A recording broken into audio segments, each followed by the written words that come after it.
Hi there. Welcome to this lecture, Development Project Design and Project Proposal Writing.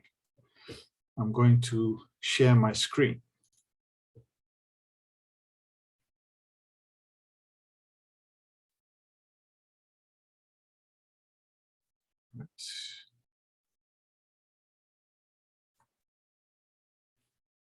Okay. This is going to be a pre-recorded lecture. I usually prefer the interaction with students, but let's see how it goes. I'm sometimes looking that way because the presentation is on my other screen. All right, a development project. Usually what we see is some kind of unsatisfactory situation, and we need to make sure that the situation is improved, and therefore a development project is designed. So it's basically thinking about a target group and trying to improve the situation. What are some of the advantages of a development project? They are targeted. They involve a target group. They are manageable, usually small scale. Time frame is relatively straightforward, so it's time-bound, quick results. Often, and that is not always positive, going for easy results. It's a good format for those of us who want to do something, want to make an impact, want to be, societally relevant. Generally, good cost effectiveness for projects, but also we have to think about the disadvantages of development projects. They're often too targeted without recognizing the wider context. Only the target group benefits, so it can create inequality and dependency. They might be too small scale. So in other words, they have maybe only an impact in the village, not in the wider region. What happens after the time of the project runs out? What happens if the funds run out? What can we say about sustainability? That means sustainability in terms of, how do these activities carry on in the future? Often, as I said, easy results, but the world is generally much more complicated. And what we see is that there is a tendency for donors to have too much of a voice. So, projects tend to be what we call donor-driven. And also in terms of cost effectiveness, there are potential dangers. Professional organizations tend to gobble up the money that is actually meant for the people on the ground. Quite often, expensive development experts are hired, etc. Nevertheless, we will work to develop a full project proposal for a development project. And this is basically the format that you will be working on. So there will be an introduction. This is about doing research, what's going on the ground, what is the problem, what are the goals, the objectives, who's the target group. Then problem objectives and high-level activities. Also thinking about an implementation schedule, who is going to do what, human resources plan, the budget, project budget, how are we going to communicate the project, and then a very important section of the project proposals is the so-called M&E part, monitoring and evaluation, including the log frame, the logical framework. And every project group normally adds other appendices. Here you see some of the previous years' project proposals, the Food for Thought group, the Youth Participate, and the Yes We Cup, an alternative for menstrual issues in developing countries. So this is good to keep in mind when we chat about, when we talk about, you know, what is required in the coming weeks. Now, this is a slide I've borrowed from from my colleague, namely, sorry.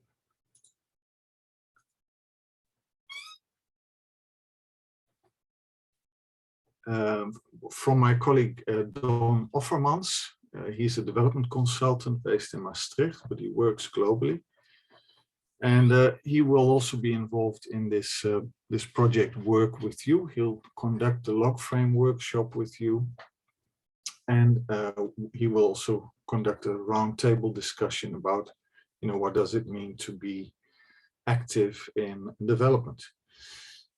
And I think what is really crucial here in this slide is that there is the reality of the project, the darker blue circle, and then the reality of the real world.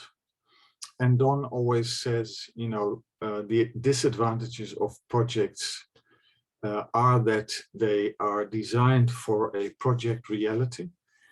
And quite often the real impact on the society, the effectiveness on and the longer term impact on the region is not guaranteed in a project.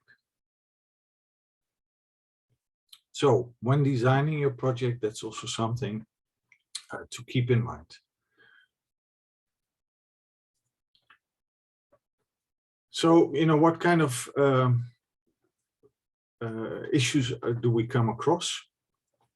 In my work doing research in sub-Saharan Africa, I've come across many examples. For example, you know, an NGO coming in, starting a chicken project or a piggery project or a rice farming project. And the idea obviously is that this is an income generating activity for the local community. But what is often forgotten is, you know, how do we market this stuff? And here you see South African women in the chicken project. And basically, after completion of the project and running it for 1 or 2 years, they came to the conclusion that they couldn't compete with the price of frozen chicken in the local shops, and particularly the supermarkets in the next town. So they had issues of cost of input, the distance to the market and the consumer, the world market price, for example, in terms of rice farming, world market prices for rice were in Rwanda when the Koreans instituted a project there stimulating rice farming. World market price was too low. Quite often there is no consideration of the actual purchasing power in the local community. What is generally forgotten and not given enough attention are the maintenance costs of a project, for example, the machinery. And then there are unfortunate side effects that what we call a commodification takes place. So instead of farming being largely for self-sufficiency, farming becomes an activity for the market, demanding inputs, and therefore also potentially, if there's not enough profit, leading to debt. What I've also seen many times and has also been discussed in the literature is that projects tend to generate tensions in communities. For example, I've seen quite a few HIV/AIDS projects where, and the idea obviously is great, where the intervening agency, development agency, is doing something for the HIV positive people in the community. But then halfway the project, or towards the end of the project, it was found out that it created enormous jealousy and tension in the community, because other people were as poor as those who were HIV positive. But yeah, they didn't benefit from the project, and therefore thought that this was quite unfair. All right, so here you see the PMD Pro Starter project cycle that you'll be working in. I'm not going to describe every step. We will go through the various steps in this lecture, and what you need to do is to really study the PMD Pro Starter project guide. But basically it's design, setup, planning, implementation, M&E, and then the end of the project. When we look at the causes of a particular issue, and this is obviously a simplification, here we have a core problem. Namely, I've got a toothache, my tooth hurts. We can say, okay, that the immediate cause is I have a cavity. But if we look at maybe the underlying cause is I've eaten too many sweets. In this case, I've eaten too much chocolate, and I'm not caring for my teeth. If we look at the effects, there are immediate effects. For example, I can't sleep. I'm sorry, I can't sleep. But the longer term effects are I'm exhausted. So cause and effects of the core problem, my tooth hurts. And here you see how you can graphically represent this issue. And for each of the causes, you can delve deeper. And then, so basically what you see is the arrow to the right, which says why. So problems directly causing, and problems which are direct effects of the core problem. And this is basically the way you will work on your development project.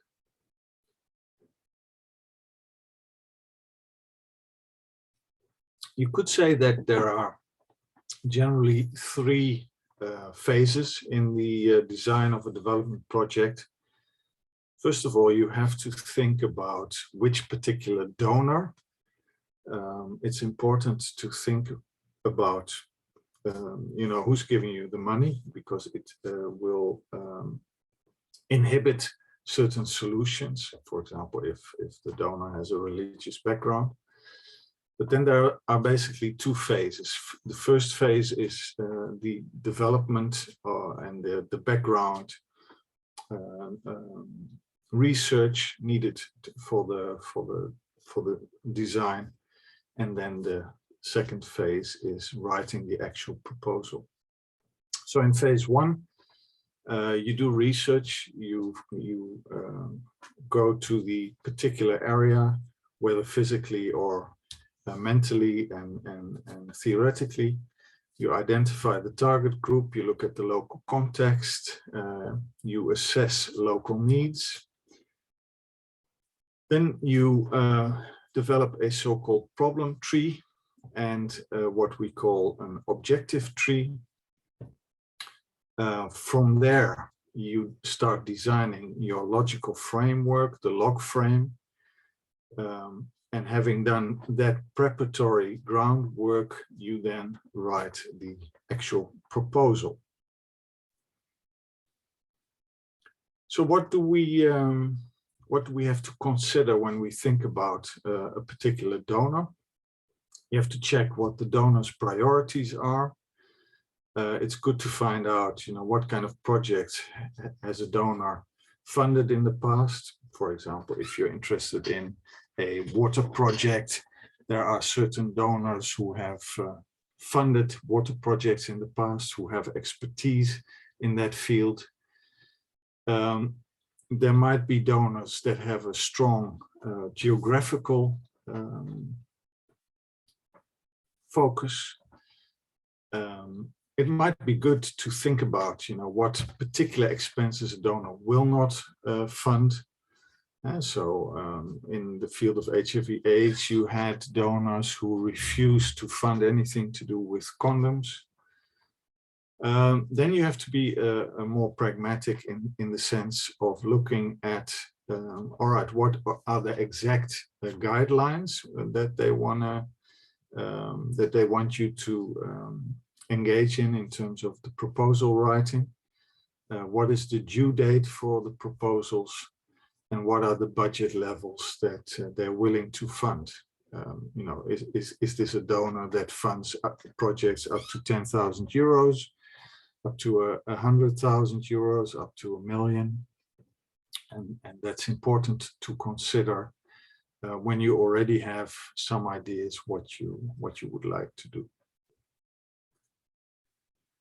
So what kind of donors are out there? There are the larger donors, the multi and bilateral donors, the more traditional international NGOs like Oxfam. Nowadays you see that certain developing countries fund certain projects themselves. Businesses usually nowadays have branches that are engaged in development. You see kind of smaller, what we could call family NGOs, or NGOs set up by private people, smaller. Then nowadays you also see the kind of semi-commercial initiatives, and there are some examples mentioned here: Esteem Works, People for Change, those kind of things. Relatively young organizations, Yoho, Weltwaart, Be More. In many student cities, you find that there are student associations involved in development. UNSA, FMSA, Mustang, etc., ISEC. And then obviously you have the huge donor organizations like the Bill and Melinda Gates Foundation, huge endowment. You have governmental organizations like DFID, the UK development organization. And obviously you also have nowadays migrant groups who pool remittances to initiate development projects on the ground in their home countries. And lastly, something that obviously nowadays is a bit more established but relatively new on the horizon are these crowdfunding initiatives. And for those of you who are, interested to set things up besides this particular project design course, it's always good to look at Kickstarter and see, what has been funded in the past, to also get maybe inspiration of what is possible.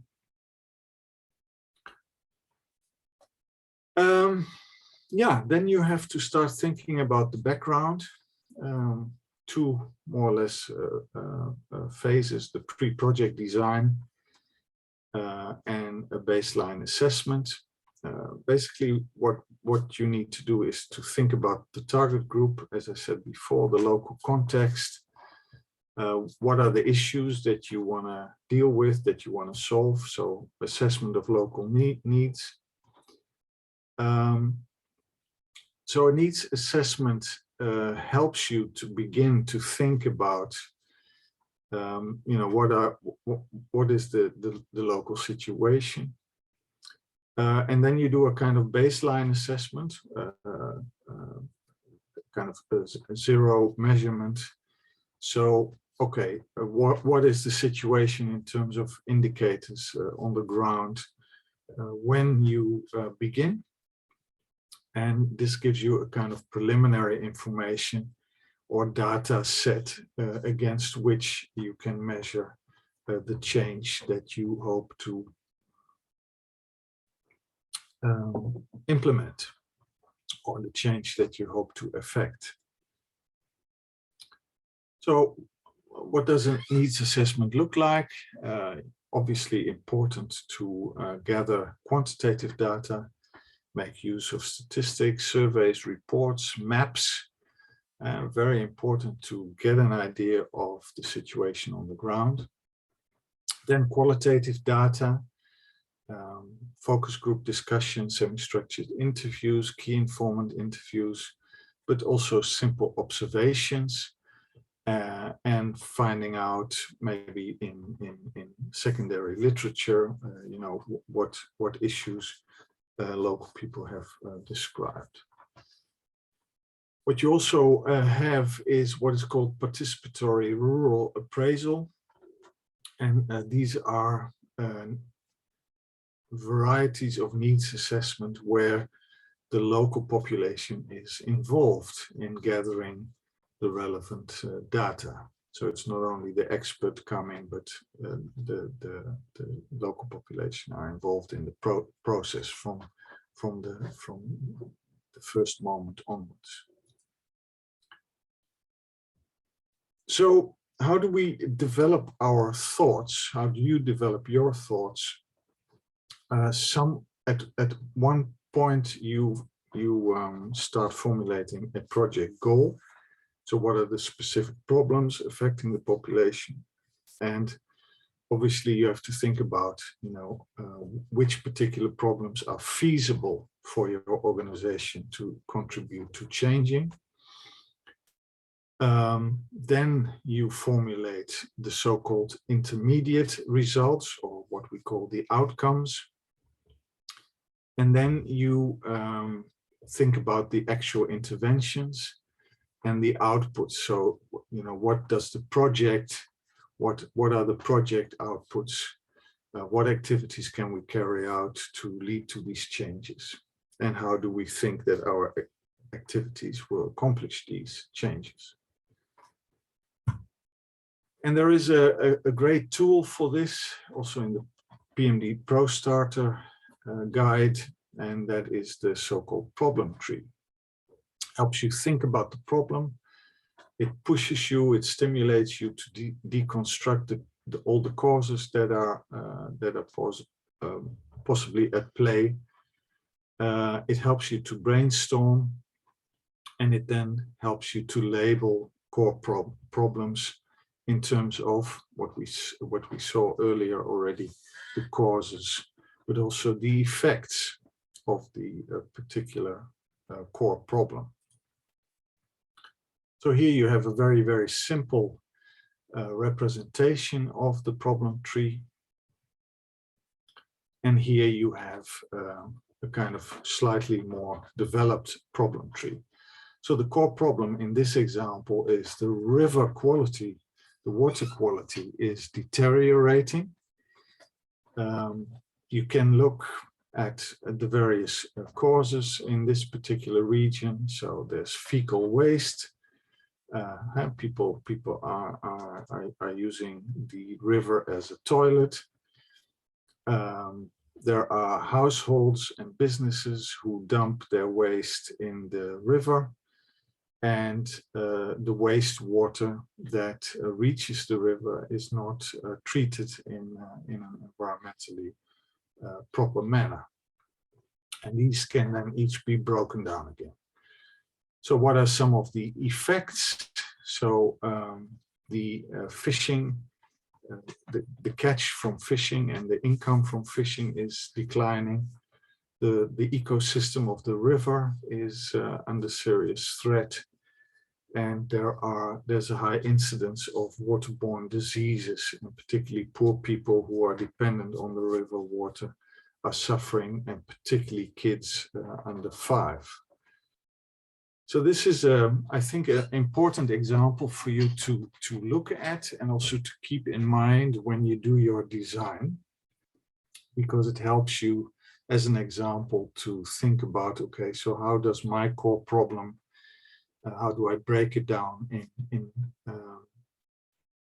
understandable chunks in terms of causes, and how do I think about the various effects that my core problem will have for the local situation.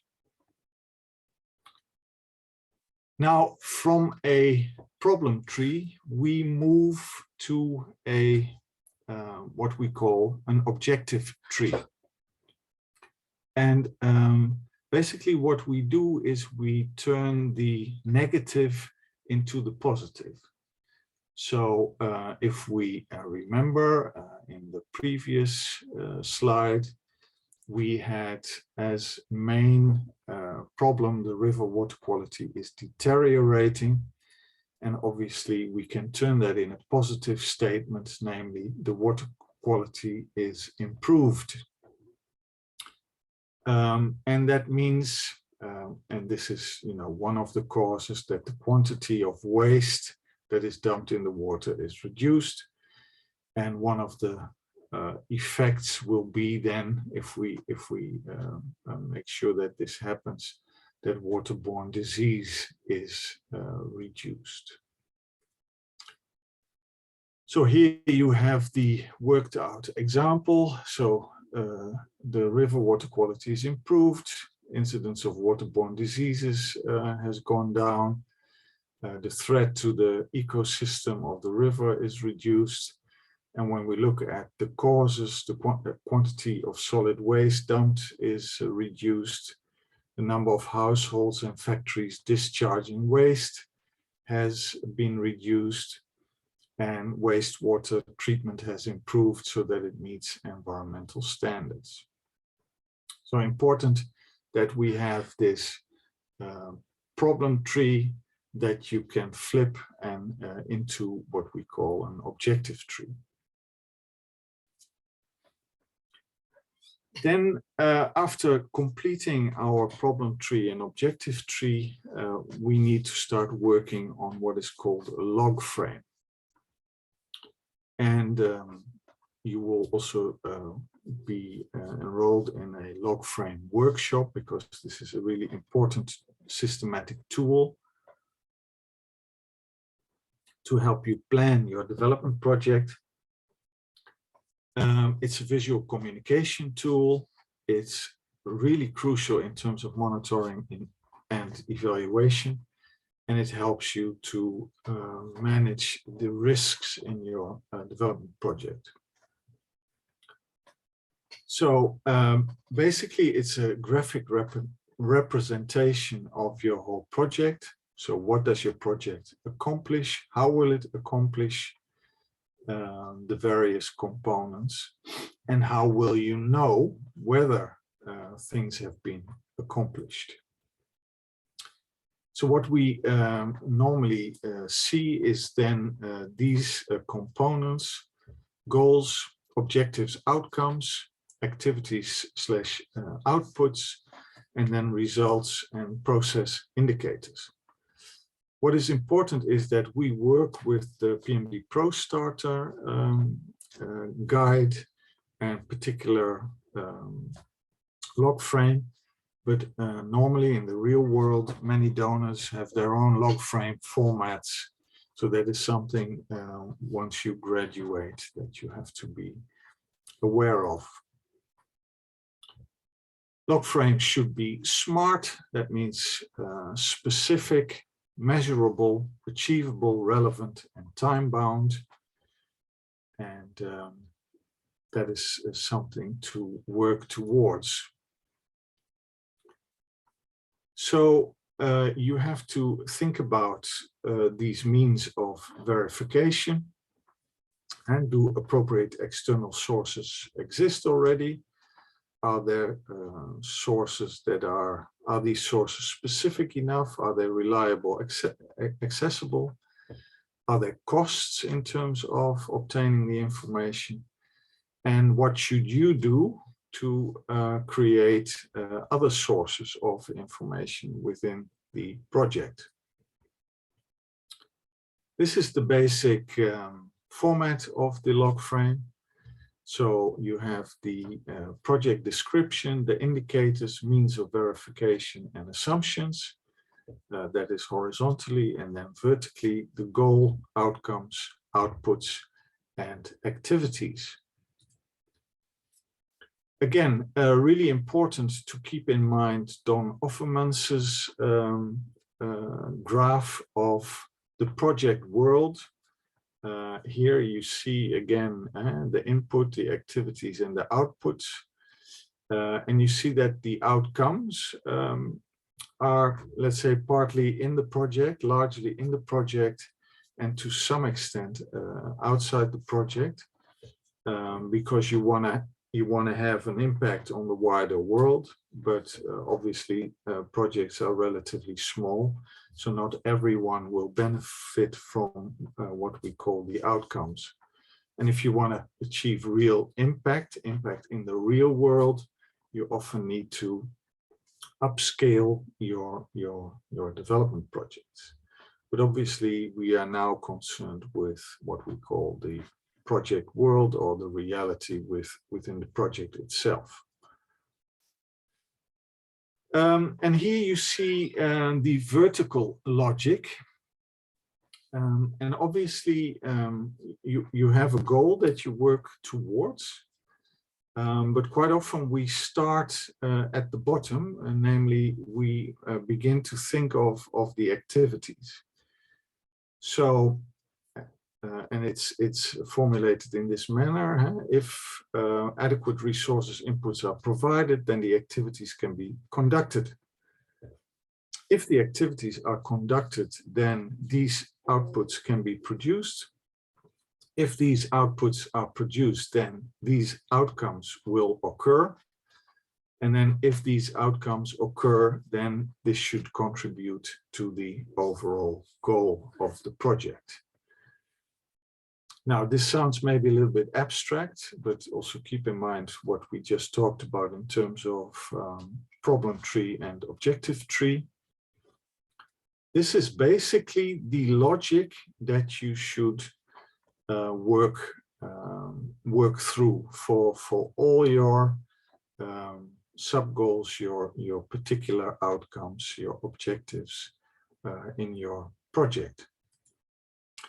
But what is really important is that you also learn to engage with what we call the horizontal logic. So starting again from activities, and so within the vertical logic, you need to integrate the horizontal logic. If I achieve my activities and the assumptions are true, I should be able to achieve my inputs and my outputs. If I achieve my outputs and the assumptions are true, I should be able to achieve my outcomes, etc., etc. In other words, the right-hand column, namely the column of assumptions or risks, or assumptions and risks, is really important to think about.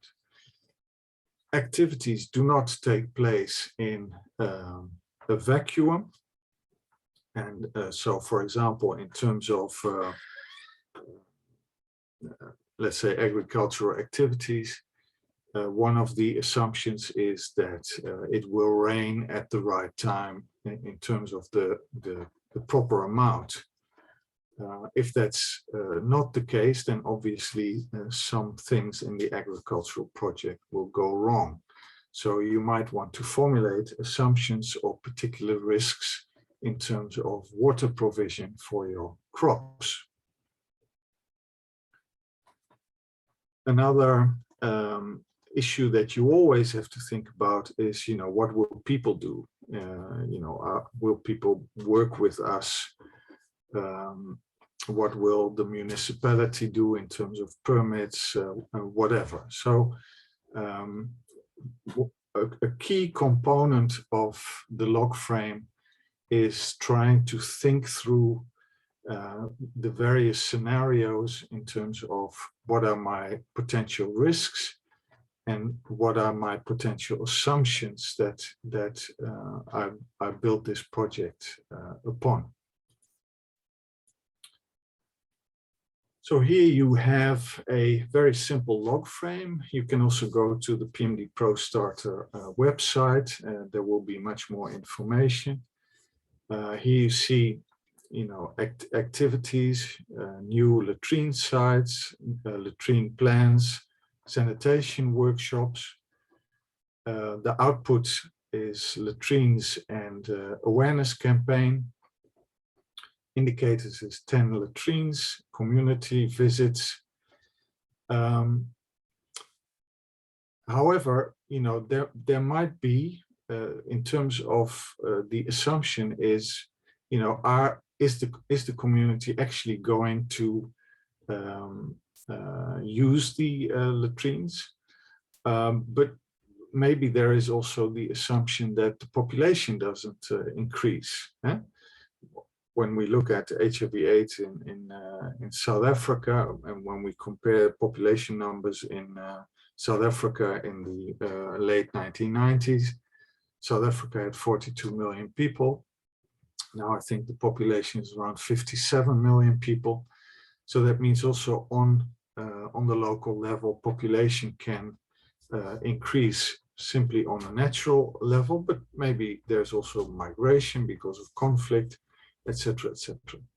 So one of the assumptions that you, when you have a bound target group is, the people I work with are more or less constant.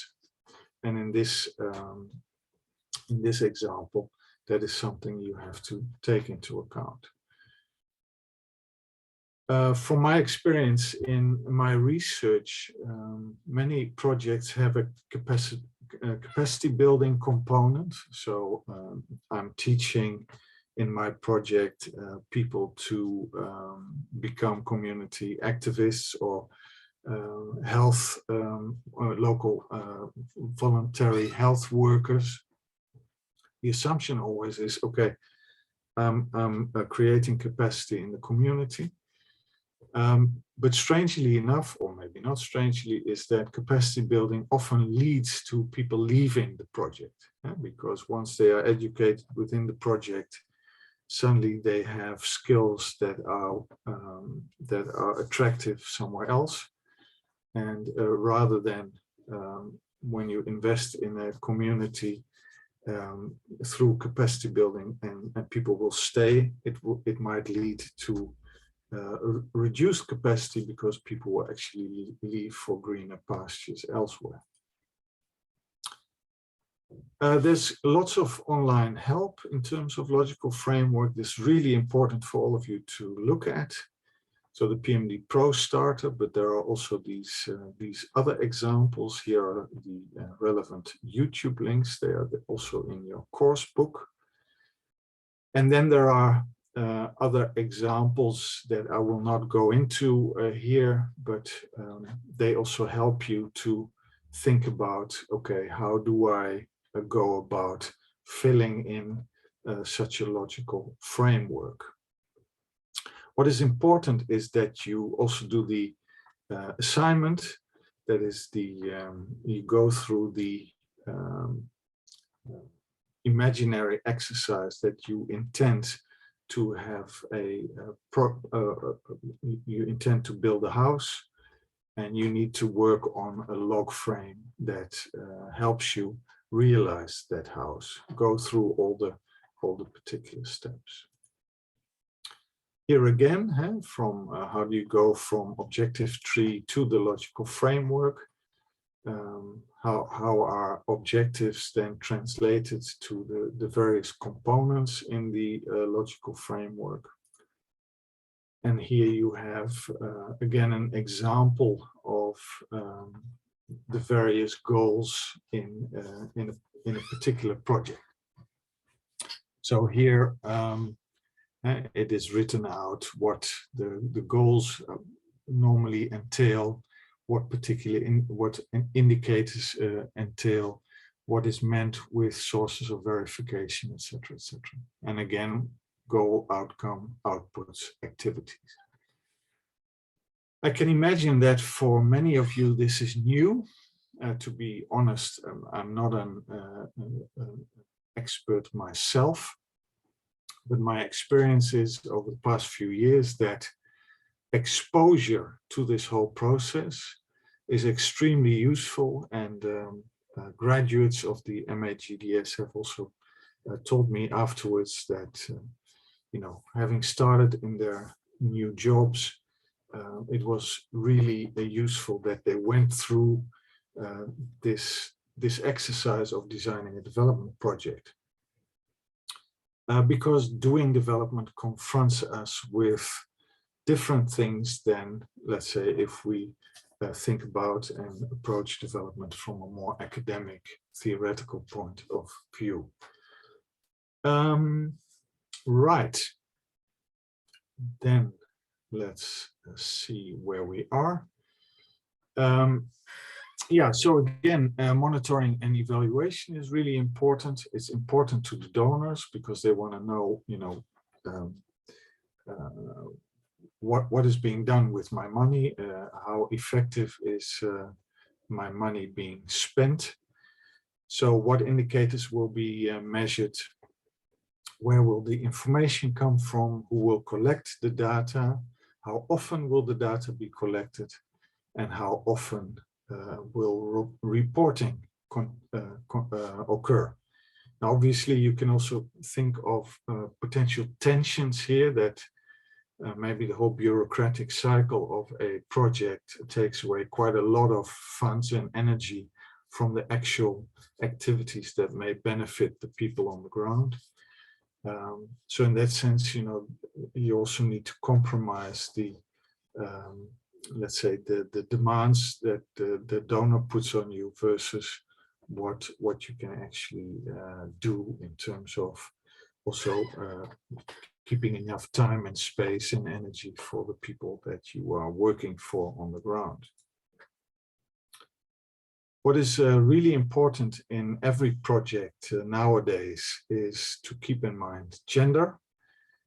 Think about the expectations and norms shared in society about the appropriate male and female behavior. Quite often, we, the intervening party, come into a project with particular ideas on you know, what is appropriate in terms of male and female behavior. That is not always shared on the ground. Obviously, nowadays, I think gender also involves thinking about more gender fluid identities. We should be careful not to exclude people from LGBTQ with an LGBTQ background. But gender is important also because we want to deal with the inequities that often surround gender issues. And to balance these, let's say, more individual notions of gender versus the societal expectations, and think about the power issues that are involved when we deal with gender. And still, in many cases, I've seen countless examples in South Africa in my research on land and on HIV/AIDS, is that you know, an intervening agency comes in and they are mainly talking to English-speaking males because they are the most vocal, and in the process, the women, the younger people in a community are forgotten.